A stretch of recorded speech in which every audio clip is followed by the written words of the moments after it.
এদিকে কাল বাংলাদেশের বাঁচা মরার লড়াই, প্রতিপক্ষ দুরন্ত ফর্মে থাকা নিউজিল্যান্ড। এই ম্যাচে হারলেই আসর থেকে ছিটকে যাওয়ার শঙ্কা থাকবে টাইগারদের।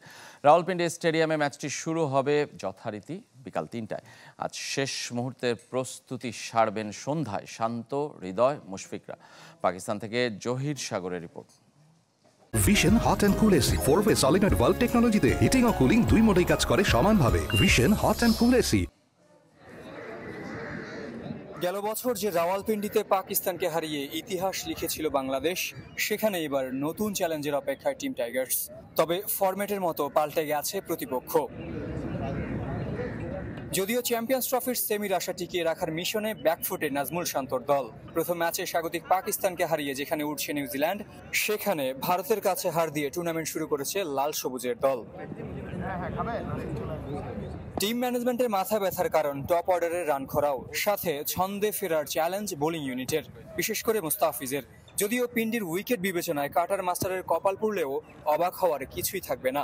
সেক্ষেত্রে একাদশে ফিরতে পারেন নতুন পেস সেন্সেশন নাহিদ রানা, আর মাহমুদুল্লাহ ফিরলে মধুর সমস্যায় পড়তে হবে ম্যানেজমেন্টকে। পরিসংখ্যানও পিছিয়ে বাংলাদেশ। ৪৫ ওয়ানডেতে টাইগারদের ১১ জয়ের বিপরীতে কিউইরা জিতেছে ৩৩টিতে, বাকিটি টাই। দুদলের শেষ ১৩ দেখায় ১২টিতেই শেষ হাসি হেসেছিল মিচেল সেন্টনারের দল। যদিও ১.৫ বছর আগে সবশেষ ম্যাচে জয়ী দলের নাম বাংলাদেশ।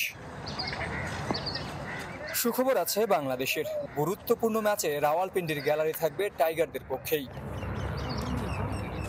জহির সাগর, চ্যানেল 24, রাওয়ালপিন্ডি, পাকিস্তান।